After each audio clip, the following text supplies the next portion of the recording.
My name is Jeff Darcy, and I'm an acupuncturist and herbalist. And with me in the studio are two very experienced acupuncturists and chiropractors. We have Betty Wu, who's a licensed acupuncturist, Hi. and Wendy Kagan, who is a doctor of chiropractic. In the Darcy Wellness series of shows, we'll cover complementary and alternative medicines such as acupuncture, qigong, herbal medicine, massage, chiropractic, whole foods, natural foods, integrative medicine, vitamins, and chelation. Today we're going to talk about complementary and alternative medicine as an overview to our series and why is it so popular. So what is alternative medicine, Betty? Alternative medicine describes therapy that is used in place of conventional medical treatment. Right. So you can use complementary medicines with or without, and alternative is usually used by itself. Just by itself, correct. Right. And Wendy, how about complementary medicine?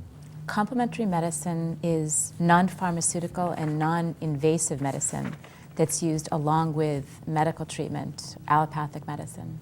Right. So basically then complementary medicine complements the conventional medicine. So if someone with cancer was having chemotherapy, had nausea, or wanted to seek some treatment for their nausea that was alternative, they would continue on their treatment plan and do the alternative treatment. How, we're constantly asked how popular is complementary and alternative medicine in the US. Now remember that this really combines acupuncture, chiropractic, holistic medicine in general, massage, and so the figures actually show that 1 in 3 Americans are utilizing complementary medicine. 8.2 million US adults have used acupuncture in the US in total, and that 2.1 million US adults have used acupuncture in the previous year. So there's a phenomenal growth. Why, Betty, do you think acupuncture is growing? I personally think it's because of word of mouth. There's so many side effects to drugs and surgeries that it's word of mouth that people are hearing about it. What do you think? Well, it grows because we're taking care of one person, in my opinion, then the whole family comes. Yeah. When one family member is challenged with a disease, once they feel better, everybody else also wants to feel better. Right. So then so word of mouth, yes.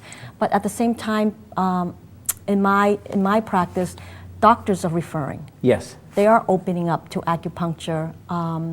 They are seeing the results in their patients. So, and we do as well. And I think that's a big plus in terms of, they're feeling better, they're spreading the words, education like this kind of forum. These are just only some of the conditions that acupuncture is used for based on the NIH, the National Institute of Health consensus report.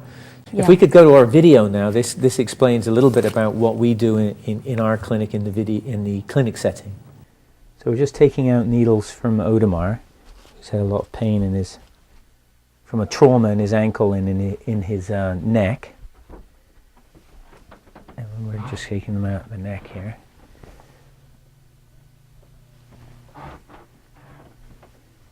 From an acupuncture perspective, the neck has had a big traffic jam, a big stagnation in the flow of energy, and what we're trying to do is have that energy initiate biochemical healing. So we've just opened up the meridian flows through his neck and through his ankle. Just going to put massage a little bit of biofreeze in.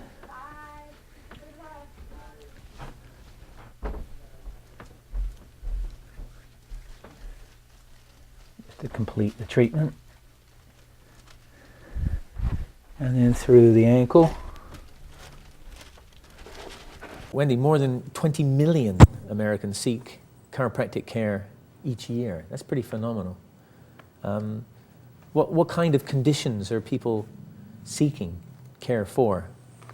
A lot of people who aren't educated about chiropractic come in for back pain and neck pain, and as we were talking about before, since the nervous system controls every function, every organ, every system in your body, there's a myriad of symptoms. So is it just mainly musculoskeletal pain that you see? No, Yeah. no. A lot of times the common Yeah. thing was to come in for back pain, but now people are starting to really become more educated about chiropractic. Right. And people are coming in because their children have chronic ear infections. Right. And along with acupuncture, it's fabulous. Yeah. They're able to stay a whole winter off antibiotics. So we have Laura here in the side posture position. This is typically done for low back adjustments. What we're going to do is we're going to have her just bring her shoulder down forward a little bit. What we're going to do is we're going to kind of push here,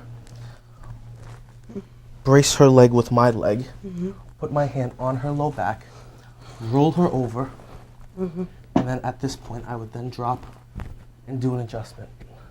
We'll be covering other health issues such as food, which is a very controversial issue, and how to use food to lose weight and detoxify.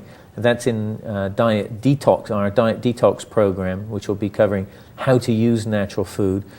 We'll also be looking at the phenomenal growth of herbal medicine in the US and worldwide. And herbal medicine is not considered, as we heard earlier, that 60% of the Chinese healthcare system is actually using traditional Chinese herbal medicine for their healthcare, and that physicians also in Europe are using 30 to 40% of German and French physicians are using herbal medicine as part of their practice. Again, it's part of this push to use natural medicines where possible before the use of pharmaceuticals and surgery.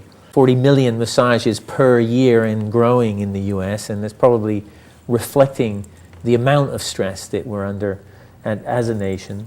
So we really hope to educate you and your loved ones into a greater sense of wellness and what other options you have other than the conventional care. I would like to thank our guests today, Betty Wu, acupuncturist, and Dr. Wendy Kagan, a chiropractor. Thank you very much for coming along and sharing some of your views and input on complementary and alternative medicine. So we look forward to seeing you soon and follow our series along, and we wish you and your family great wellness. Thank you.